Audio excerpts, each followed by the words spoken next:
नमस्कार। अभी मुझे आप सब माताओं बहनों से बात करने का मौका मिला और मेरे लिए खुशी है कि थोड़े दिन के बाद ही रक्षाबंधन का त्योहार भी आ रहा है और आज मुझे एडवांस में माताओं बहनों के आशीर्वाद भी मिले।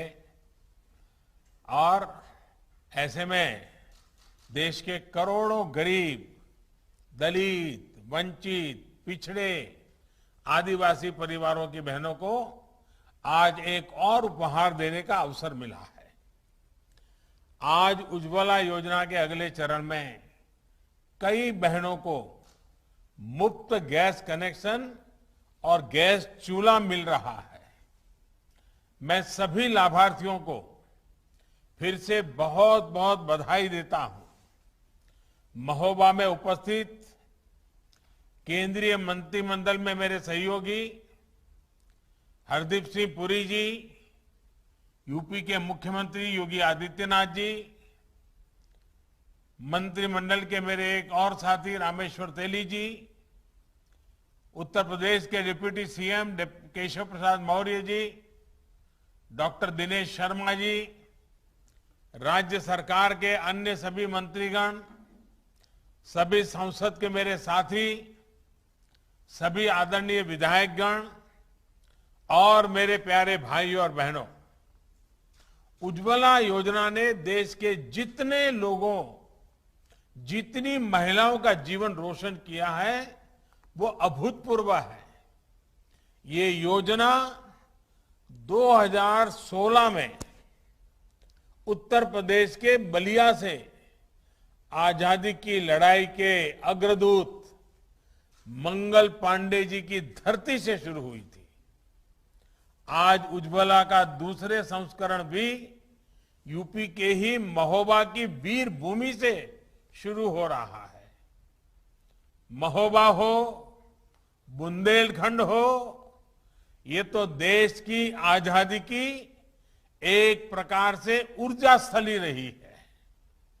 यहां के कण कण में रानी लक्ष्मीबाई, रानी दुर्गावती, महाराजा छत्रसाल, वीर अघा और उदल जैसे अनेक वीर वीरांगनाओं की शौर्य गाथाओं की सुगंध है।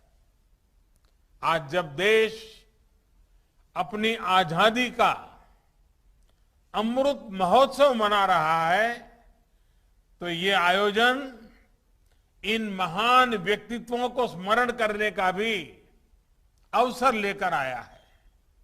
साथियों, आज मैं बुंदेलखंड की एक और महान संतान को याद कर रहा हूं। मेजर ध्यानचंद, हमारे दद्दा ध्यानचंद।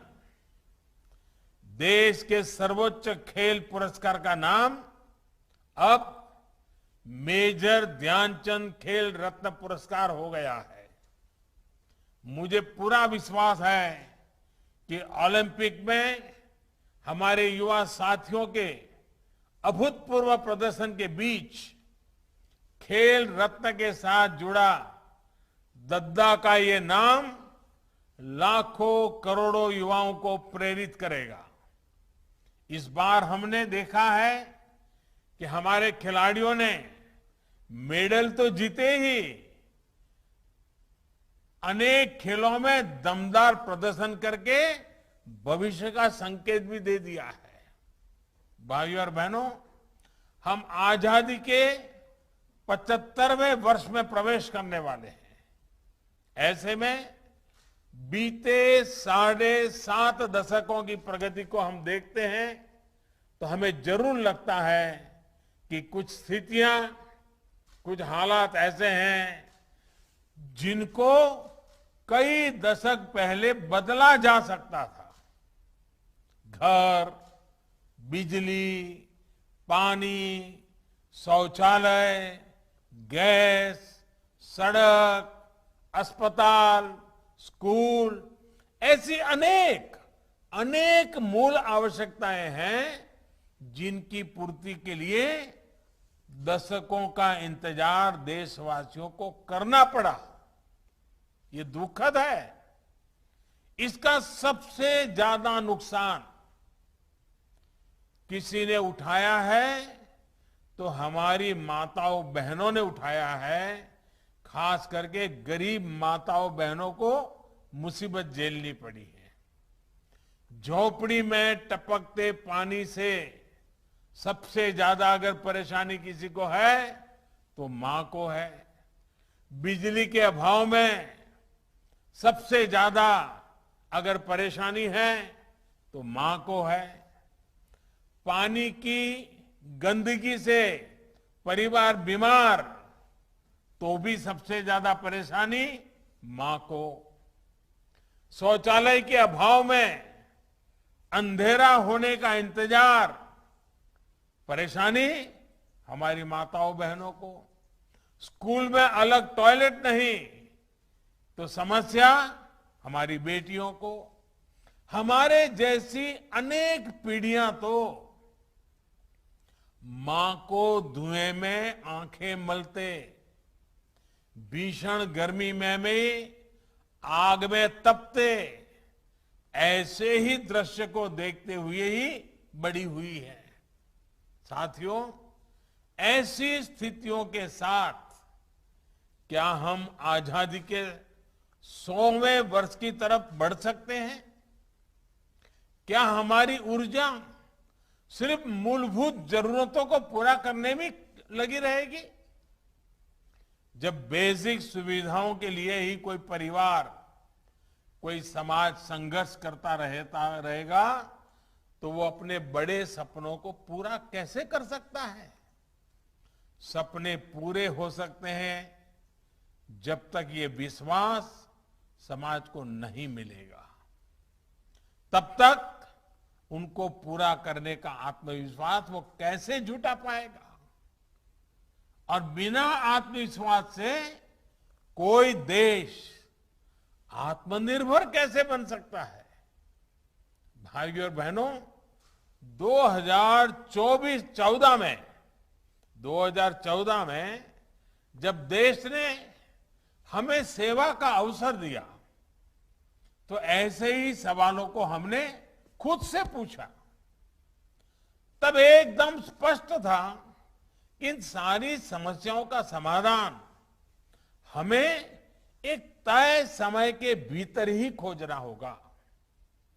हमारी बेटियां घर और रसोई से बाहर निकलकर राष्ट्र निर्माण में व्यापक योगदान तभी दे पाएगी जब पहले घर और रसोई से जुड़ी समस्याएं हल होगी। इसलिए बीते 6-7 सालों में ऐसे हर समाधान के लिए मिशन मोड पर काम किया गया है। स्वच्छ भारत मिशन के तहत देश भर में करोड़ों शौचालय बनाए गए। प्रधानमंत्री आवास योजना में 2 करोड़ से अधिक गरीबों के पक्के घर बने।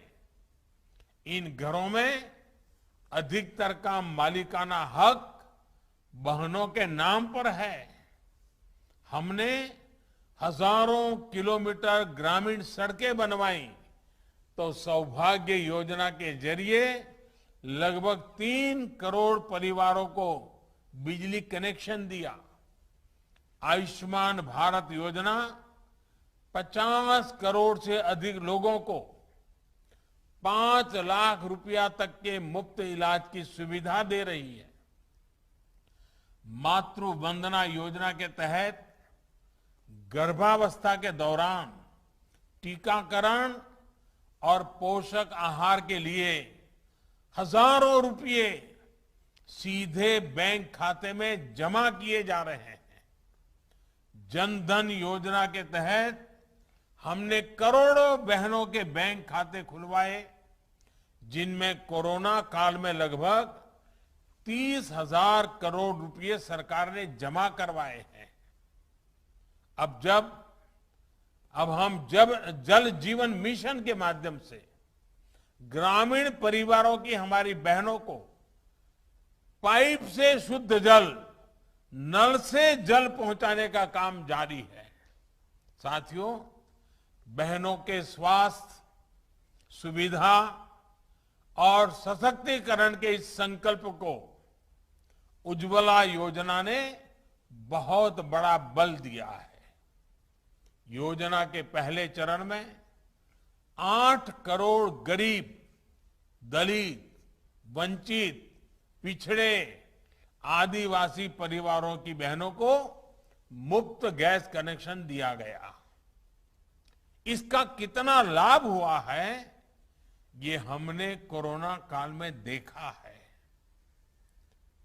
जब बाहर आना जाना बंद था, काम धंधे बंद थे, तब करोड़ गरीब परिवारों को कई महीनों तक मुफ्त गैस सिलेंडर दिए गए। कल्पना कीजिए, उज्ज्वला नहीं होती तो संकट काल में हमारी इन गरीब बहनों की स्थिति क्या होती। साथियों, उज्ज्वला योजना का एक और असर ये भी हुआ कि पूरे देश में एलपीजी गैस से जुड़े इंफ्रास्ट्रक्चर का कई गुना विस्तार हुआ है। बीते 6-7 साल में देश भर में 11,000 से अधिक नए एलपीजी वितरण केंद्र खोले गए हैं। अकेले उत्तर प्रदेश में 2014 में 2,000 से भी कम वितरण केंद्र थे। आज यूपी में इनकी संख्या 4,000 से ज्यादा हो चुकी है। इससे एक तो हजारों युवाओं को नए रोजगार मिले और दूसरा, जो परिवार पहले बेहतर सुविधा के अभाव में गैस कनेक्शन से वंचित थे, वो भी जुड़ गए। ऐसे ही प्रयासों से आज भारत में गैस कवरेज 100% होने के बहुत निकट है। 2014 तक देश में जितने गैस कनेक्शन थे, उससे अधिक बीते 7 साल में दिए गए हैं। सिलेंडर की बुकिंग और डिलीवरी को लेकर पहले जो परेशानी आती थी, उसे भी दूर करने का प्रयास किया जा रहा है। भाइयों और बहनों, उज्ज्वला योजना से जो ये सुविधाएं बढ़ी हैं, उसमें आज एक और सहूलियत जोड़ी जा रही है। बुंदेलखंड सहित पूरे यूपी और दूसरे राज्यों के हमारे अनेक साथी काम करने के लिए गांव से शहर जाते हैं, दूसरे राज्य जाते हैं, लेकिन वहां उनके सामने एड्रेस के प्रमाण की समस्या आती है।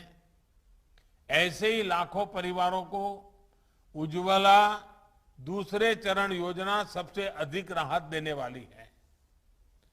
अब मेरे श्रमिक साथियों को एड्रेस के प्रमाण के लिए इधर उधर भटकने की जरूरत नहीं है। सरकार को आपकी ईमानदारी पर पूरा भरोसा है।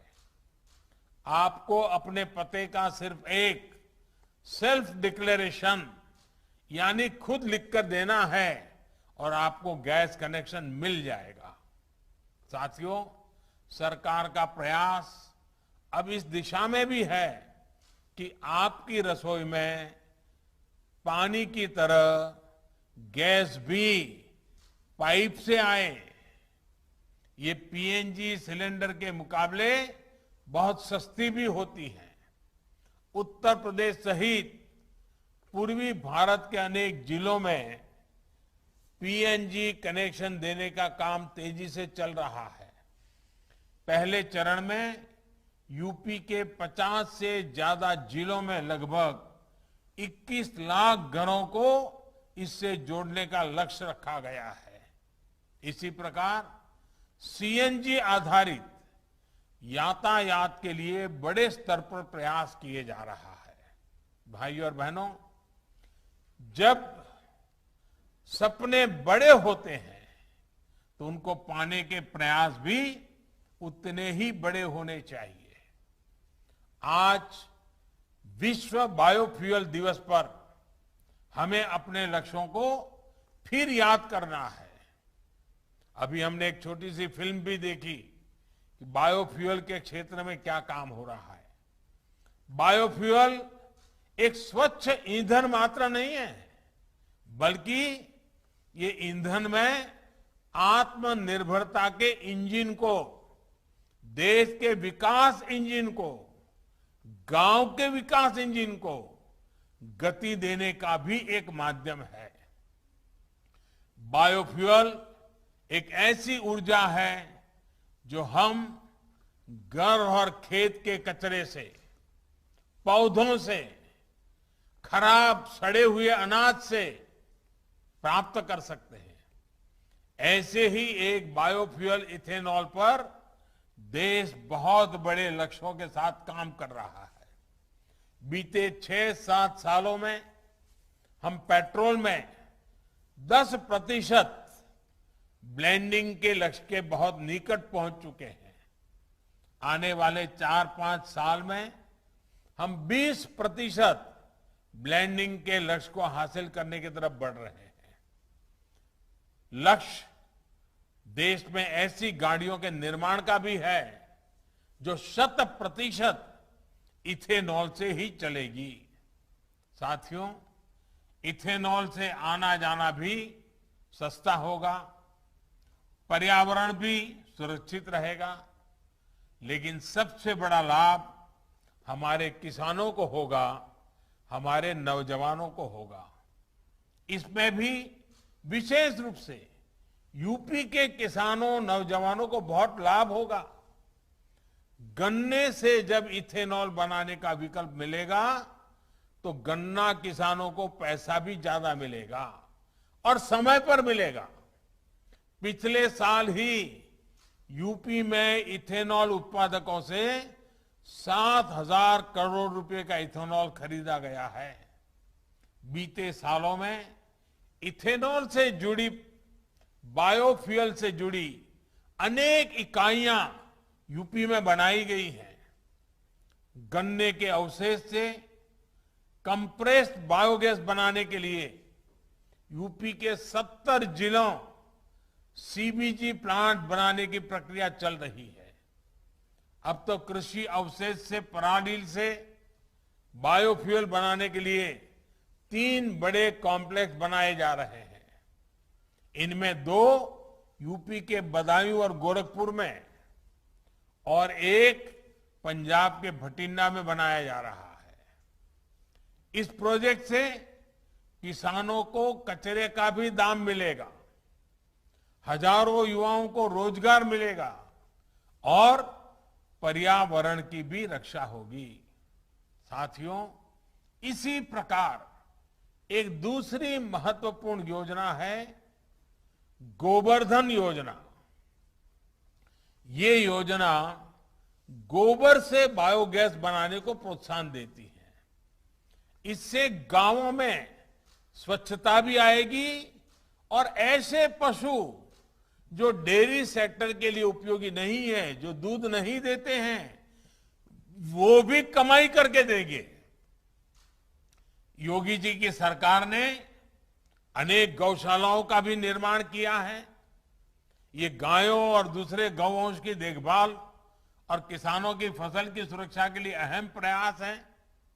साथियों, अब देश मूल सुविधाओं की पूर्ति में बेहतर जीवन के सपने को पूरा करने की तरफ बढ़ रहा है। आने वाले 25 साल में इस सामर्थ्य को हमें कई गुना बढ़ाना है। समर्थ और सक्षम भारत के इस संकल्प को हमें मिलकर सिद्ध करना है। इसमें बहनों की विशेष भूमिका होने वाली है। मैं उज्ज्वला की सभी लाभार्थी बहनों को फिर से शुभकामनाएं देता हूं और रक्षाबंधन के इस पावन त्योहार के पूर्व माताओं बहनों की ये सेवा करने का अवसर मिला। मैं अपने आप को धन्य अनुभव करता हूं। आपके आशीर्वाद हमेशा बने रहें ताकि हम एक नई ऊर्जा के साथ मां भारती की सेवा के लिए 130 करोड़ देशवासियों की सेवा के लिए गांव, गरीब, किसान, दलित, पीड़ित, पिछड़े सबकी सेवा के लिए जी जान से जुटे रहें, इसी कामना के साथ आपको बहुत बहुत शुभकामनाएं। आपका बहुत बहुत धन्यवाद।